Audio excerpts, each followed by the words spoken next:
한 주간의 HR 관련 소식을 전달해드리는 주간 인사 노무 뉴스입니다. 뉴스의 자세한 소식은 첨부 파일을 통해 확인하실 수 있습니다. 첫 번째 소식은 고용노동부 및 정부 지원 관련 소식입니다. 정부가 올해 7월부터 도제학교 전체의 도제준비과정 잔마켓을 운영합니다. 산하길 채용 도제학교는 특성화고 2학년 또는 3학년부터 학습 근로자로 채용되어 학교와 기업을 오가며 이론과 실무를 배우는 현장 중심의 교육훈련 제도로 고교 단계 1학습 병행 유형입니다.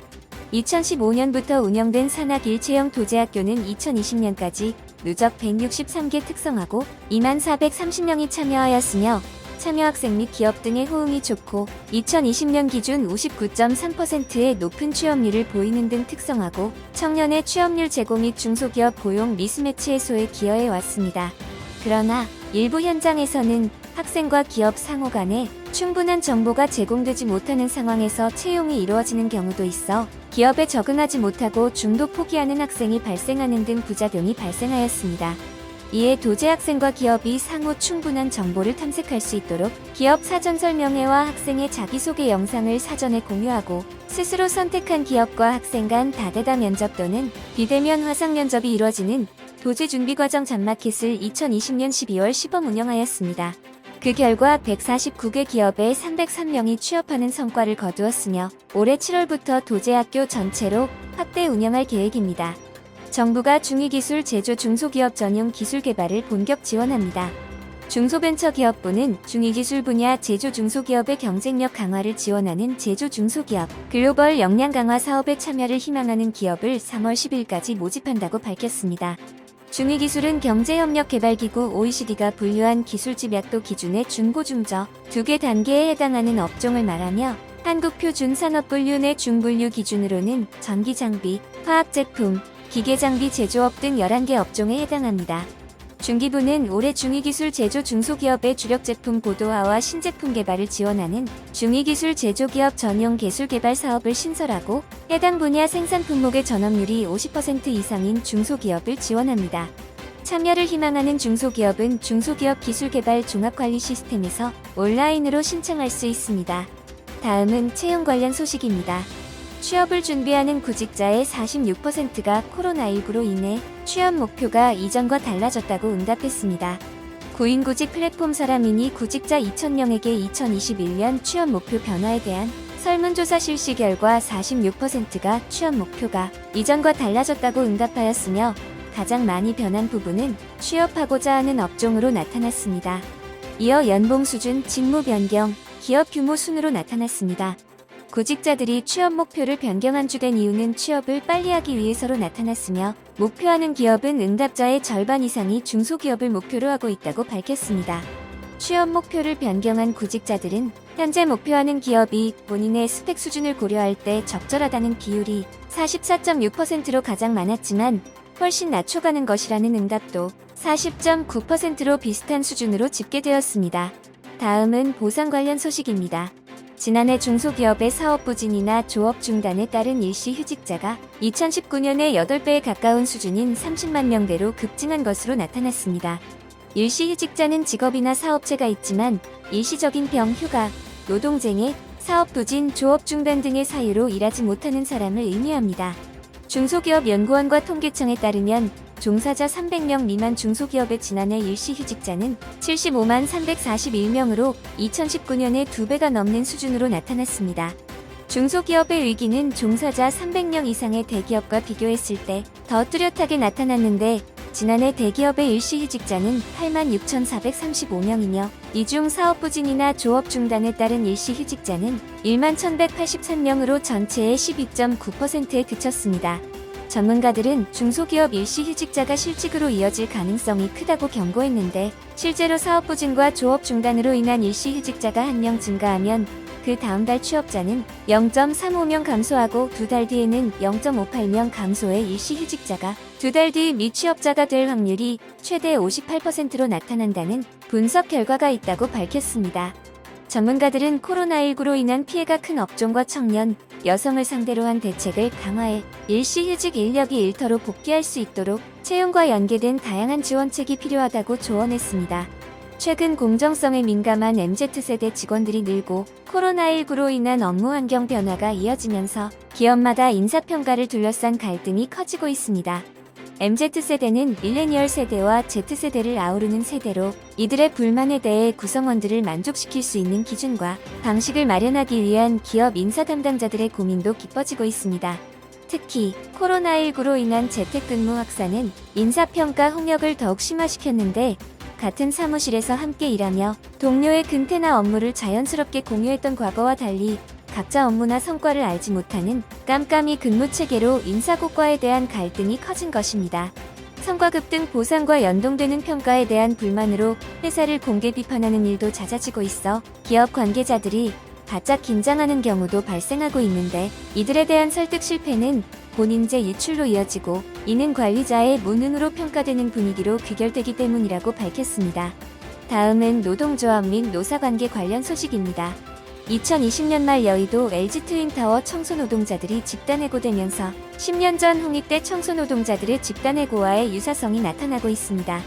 홍익대 청소노동자들의 집단해고는 2011년 홍익대 청소, 경비, 시설 용역 노동자 170명 중 130여 명이 노조에 가입한 지 한 달 만에 발생하였는데, 홍익대에서는 용역업체의 계약 포기가 원인이라고 밝혔으나 노동자들은 학교 측이 업체 측의 최저임금에 미치지 못하는 용역비 단가로 3개월 연장 계약을 요구하는 등 불가능한 조건을 제시함에 따라 계약 포기를 종용했다고 주장하였습니다. 이들은 49일간의 농성투쟁을 벌인 끝에 합의점을 도출해 고용을 승계할 수 있었습니다. LG트윈타워 청소노동자들도 노조를 만든 후 용역업체 변경을 이유로 해고되었으며, 노조는 원청의 고용 승계를 요구하고 면담을 요청했지만 이뤄지지 않았고, 2019년 노조에 가입하고 해고될 때까지 회사가 내놓은 안은 시급 60원 인상뿐인 것으로 나타났습니다. 이에 노조가 설립된 용역업체를 상대로 원청이 계약을 해지하는 것을 막기 위한 대책이 마련되어야 한다는 목소리가 높아지고 있습니다. 다음은 조직문화 및 글로벌 HR 관련 소식입니다. 지난 3년간 직장인들의 자살 관련 질병 판정서 142건을 분석한 결과 극단적 선택을 한 직장인들은 평균 2.95개의 업무 스트레스 요인이 단기간 집중적으로 중첩된 것으로 나타났습니다. 산재를 신청한 142명 중 업무의 양, 질 변화를 경험한 사람은 81명, 업무 실수 및 책임은 60명, 배치 전환 50명 등 업무 스트레스 요인을 중복해서 경험하였으며, 예상외로 직장 동료와의 직장 내 갈등, 폭언 폭력 및 성희롱, 집단 괴롭힘, 갑질 등 흔히 떠올리는 요인은 그리 크지 않은 것으로 드러났습니다.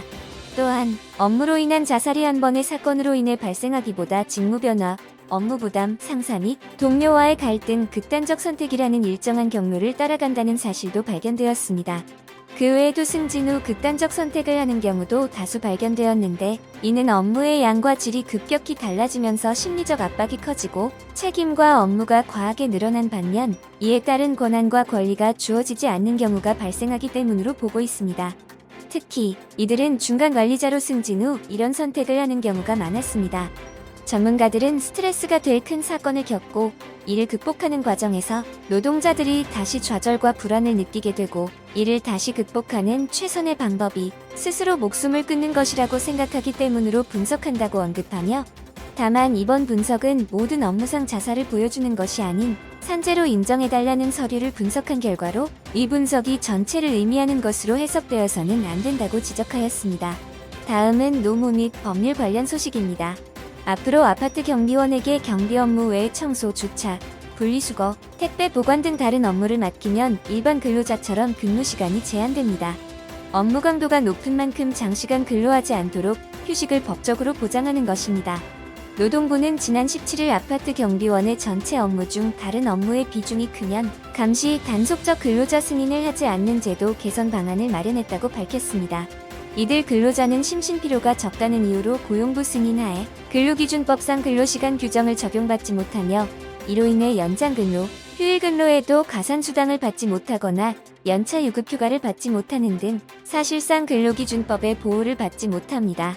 현행 규정도 이를 고려해 감시 등 본연의 업무의 다른 업무를 반복하거나 겸직하면 감시, 단속적 근로자로 승인이 되지 않아야 하나 구체적인 판단 기준이 없어 분리수거, 청소 등 타 업무를 겸하고 있음에도 아파트 경비원의 90% 이상이 이로 분류되어 있습니다. 노동부는 감시 단속적 근로자 승인의 유효기간을 마련하고 승인 효력을 유지하기 위해서는 3년 후 사용자가 갱신을 신청하고 심사를 받도록 제도를 변경하기로 했습니다. 또한 승인을 받더라도 월 평균 4회 이상 휴무를 보장하고 휴게 시간이 근로시간을 초과하지 못하도록 상한을 설정해 사용자가 경비원 상주 시간을 유지하면서 근로시간을 낮춰 임금을 줄이는 편법을 방지한다고 밝혔습니다. 회사가 과반수 노동조합과 합의를 통해 임금 피크제를 도입하고 근로자를 대상으로 한 취업 규칙 변경 형식을 취했다면 노조 가입 자격이 없는 근로자에게도 임금 피크제가 적용된다는 법원의 판결이 나왔습니다. 울산지방법원은 공공기관에서 퇴직한 A씨가 기관을 상대로 청구한 임금소송에서 이같이 판단하였습니다. A씨는 2016년 정년 퇴직한 근로자로 2014년 일반직 1급으로 승진해 지서장으로 근무하기도 하였는데 기관에서는 1, 2급은 연봉제를 적용하며 노동조합에 가입할 수 없도록 되어 있습니다. 그런데 2015년 기관은 기재부의 권고에 따라 임금 피크제를 도입하기 위해 근로자 과반수 이상으로 조직된 노동조합과 2016년부터 임금 피크제를 도입하기로 단체 협약을 맺었으며 이 합의에 따라 취업 규칙 변경을 진행하였습니다. 이를 근거로 법원은 1, 2급 직원이 노조에 가입할 수 없어 의사결정에 참여하지 못한다 하더라도 임금 피크제를 도입한다는 취업 규칙 변경에는 문제가 없다고 판단한다고 밝혔습니다.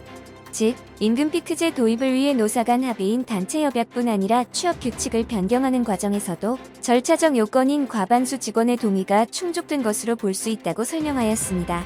그 외에도 3급 이하 직원들이 승진을 통해 2급 이상으로 승진할 가능성이 있으므로 3급 이하와 2급 이상은 하나의 근로자 집단으로 볼 수 있으므로 2급 이상의 직원도 단체 협약 및 취업 규칙에 따른 임금 피크제가 적용될 수 있다는 점을 언급했습니다. 이번 주 주간 인사 노무 뉴스는 여기까지입니다. 다음 주는 더 유익한 소식으로 찾아뵙겠습니다. 감사합니다.